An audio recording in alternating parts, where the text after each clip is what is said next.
you have to ask the question, are some cultures more conducive to the American way of life than others? The answer is absolutely. And so that should be considered when we're talking about things like immigration. Now, if you're here in the United States, we have religious freedom. And I will say, I have served with Muslims who were incredible patriots, who love their country, and who had no desire to enforce Sharia law. Now, some people would say, whoa, well, then they're not good practicing Muslims. I'll leave that between them and the Quran or the Hadith, right? But I want to make sure that I'm understood here. I agree that I think if someone is an Islamist, which is to say that their goal is to convert a country over to Islam, well, then America ceases to exist as it was originally established. Those two things are not conducive. I don't think I'm saying anything radical here. And so the question should be is, okay, how do we orient policy that way? Well, again, we will maintain religious freedom. By the same token, I don't think it's necessarily wise to, and this doesn't just go for Islam, this goes for any culture which doesn't share fundamental traditions that the United States relies upon to remain a high trust society, right? You shouldn't do a mass importation, illegal or otherwise. And the UK is realizing this right now, and not just with Islam, but with a variety of other things. And again, this is something where this has become like people automatically accuse you of being xenophobic or racist. No, Saudi Arabia would never allow for the mass importation of the citizens of San Francisco. They would not allow for that. Why? Because they wouldn't think it was simpatico with their culture. And guess what? They'd be correct. So the question is does Saudi Arabia have a right to protect its own institutions in order to live the way that they want? Yes.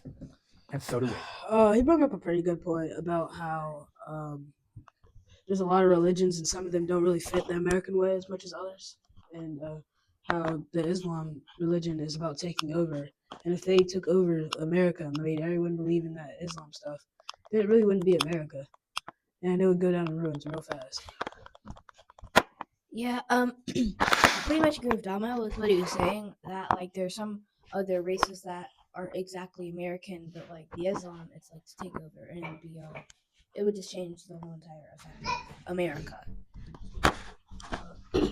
He was also saying like if just because you're one religion doesn't mean that you're an evil person. Like he said, he had a Muslim friend that was like a good patriot and like a good person or whatever. He may not have been good at being Muslim, but he was still a good person even though he was Muslim.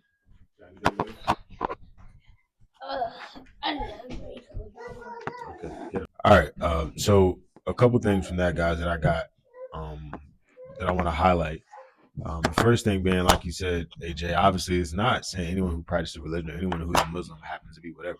I happen to think that the American Western version of Islam or Muslimism or whatever they want to call it is actually pretty okay, because we're in America and like we follow the American structure, and like you can't marry 6-year-olds here, and like you can't sell your daughter for a box of pennies like they do in Afghanistan because they practice Islam. You can't do that. You can't beat women here and stone them and stuff, right? But where they're from, they can. Then what they do is, and it's literally in their book, and it's like you said, like, oh, they're going to follow Sharia law. Now that's up to you and the Quran. Like it's in their book, the religion, to do that stuff. The same way I read this to you and tell you what it says we should be doing, is in their book it says it's the Sharia law. Yeah, that's the thing to do. So then it becomes like, are you a full practicing Islamist or not? And it's like, well, in the West, they do the PG version, but in their countries, they do the extreme version, and it doesn't fit America. And the other thing I wanted to highlight is, if you guys noticed, it talked about, I don't know, UAE, Qatar, Saudi Arabia. None of those play, all the Muslim countries, they don't play that. You're not allowed to come there and just do whatever you want. But it's not just them. Every country, just like every country has borders. Well, why is it all of a sudden that America wants to actually enforce the borders are evil? Try to go to Russia and China, not being a citizen. Just try to go over there and live there. Try to go to any other countries and just live. Try to go to Mexico right now. We talked to my mom, right? She vacations, she travels a lot. Man, she's got to literally call and let them know exactly where she's going to be at the whole time she's on vacation in these people's countries. But we're supposed to accept every illegal rapist that wants to come to America. I don't get it. It's just this rules. Like everyone's allowed to have rules and enforce their way of life and the way they want to be, except America. In America, we have to be open and let everyone, no matter how they are, no matter what they believe in, come in and get a piece of the American dream. And I don't understand that.